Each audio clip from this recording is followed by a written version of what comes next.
এটা আসলে আপনার গদবাদা প্রশ্ন হয়ে গেল। আমরা মনে করি সবসময় সাংবাদিক এই প্রশ্নটাই করে, কেন যাবে? আমার কথা হলো যাবে না কেন। প্রথম হচ্ছে বাংলা চলচ্চিত্র বাংলা মানুষের অবশ্যই গিয়ে দেখতে হবে, এটা হচ্ছে আমার প্রথম কথা। যেমন আমাদের কথায় কথায় যেমন বাইরের পার্শ্ববর্তী দেশের সাথে আমাদেরকে মিলায়, কিন্তু তাদের কিন্তু একটা ঈদের মতো একটা দায়িত্বই থাকে, সপ্তাহে একদিন সবাই মিলে ছবি দেখবে, সিনেমা দেখবে, এটা তাদের একটা কালচার। তো আমার বিষয়টা হলো গিয়ে মালেক আফসারের ছবি, আমার স্বপ্নই ছিল মালেক আফসারের সাথে আমার কাজ করা। উনি যে কত বড় মাপের পরিচালক, সে যে না কাজ করছে সে বলতে পারবে না। জায়েদ খানকে সম্পূর্ণ ভেঙে দিয়েছে।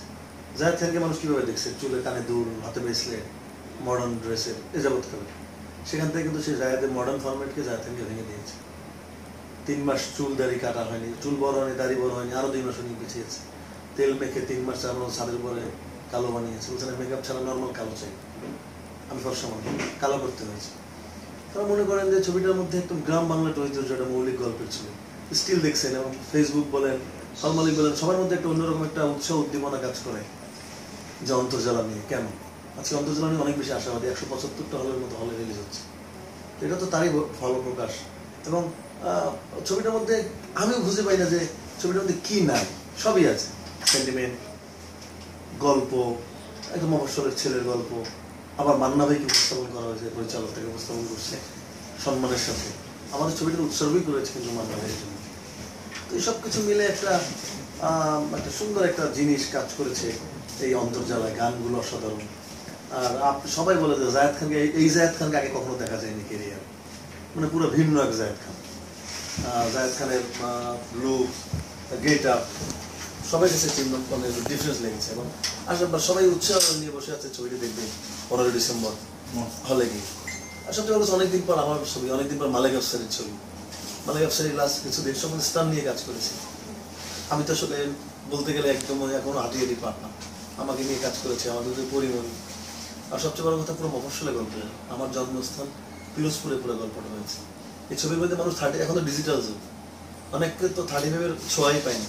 ছবির মধ্যে পুরো 35-এর ইতিহাস আছে, নেগেটিভ আছে। 35কে দেখা যাবে পুরো 35 কিভাবে মুভি হয়, 35কে মানে নিয়ে এসে আছে সিনেমা। একটা সিনেমার মধ্যে অনেক ধরনের ডাইমেনশন অন্তর্জাল। মানে আমি ছবিটা দেখার পর অবাক হয়ে গেছি যে উনি শুটিং এ বুঝতে পারবে যে উনি কি করেছে ছবির মধ্যে। সবকিছু মিলিয়ে পজিটিভ, গানগুলো অসাধারণ।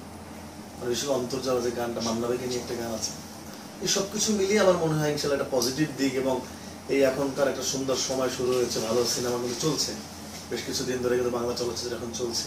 একবার তো মানুষ শুধু মুখ ফিরিয়ে নিয়েছিল এমন একটা অবস্থা।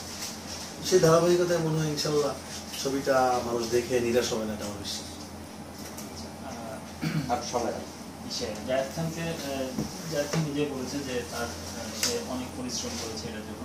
তা শুটিং এর সময় এমন কি কোনো অনাকাঙ্ক্ষিত ঘটনা ঘটেছে কিনা যে এই শুটিং করতে গিয়ে জায়েদ খান অসুস্থ হয়ে গেছে বা এই হয়েছে, তার জন্য শুটিং পোস্টপোন হয়েছে, আবার পরবর্তীতে ওই রোলটাতে আবার নিজেকে তৈরি করে নিয়ে আবার করা হয়েছে? আমি আমার জীবনে একটা জিনিস কি জানি, আমি খুব পরিশ্রমী, হার্ডওয়ার্কিং হিরো সবাই বলে। আর আমি না কোনো কিছুতে সহজে দমে যাই না। বিকজ আমি একটা ছবি করার সময় বাংলা ভাই, আমি দড়ি থেকে নেমে নাম থেকে 4টা আঙুল কেটে গেছিলাম, মানুষ কেটে পড়ে গেছে। আমি আধা ঘন্টা ফ্রেন্ড অফ ছিল, আবার ব্যান্ডেজ করে এমটিভি শট দিয়েছি।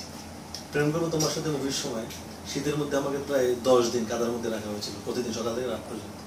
সে মানিকগঞ্জের একটা ঘিওর একটা মাঠের মধ্যে, ঠান্ডা কনকনে ছিল, তারপর আমি দমে যাইনি। তো অন্তর্জালাতে অনেক ঘটনা ঘটেছে। পিরোজপুরে আমার জন্মস্থানে রোদের গরম, সেই গরমের মধ্যে পিচের মধ্যে খালি গায়ে শুয়ে থাকতে হয়েছে। আমাকে পিছের মধ্যে ফেলে লাথি মেরেছে আমার বাবা, গরমের পিছনে লাল হয়ে গেছে, চামড়া উঠে যাওয়ার অবস্থা। বলতে শুনি অফ, আমি শুনি অফ করিনি। তারপরে পিসির লাস্ট একটা সেটের মধ্যে আমার মাথায় একটা বাড়ি দিবে পিছন থেকে অমিত হাসান, সেটা বাসটা একটু আমাদেরকে নিয়ম আছে তো জানেন, একটা ডামির মতো ইউজ করে, কিন্তু বাসটা ডামির মতো ইউজ করা হয়নি। মাথায় বাড়ি দিয়েছিলাম, আমি তো পানির মধ্যে পড়ে গিয়েছিলাম, মানে মাথা ফুলে। তারপর তো অস্থির সবাই ক্যামেরা অফ করে রেখেছি, আমি না চলে শুটিং হবে।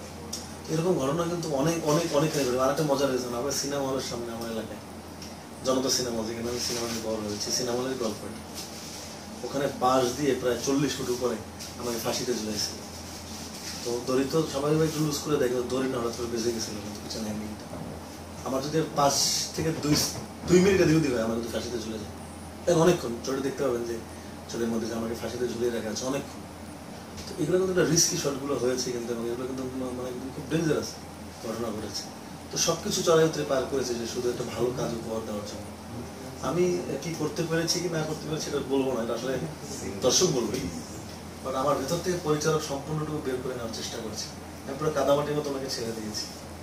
মালিক আফসার হিসাবে আমি যদি পর্দায় কতটুকু আমার অভিনয় থেকে এতটুকু মানুষ লিপ্ত হয়, সমস্ত কৃতিত্ব হচ্ছে মালিক আফসার হিসাবে।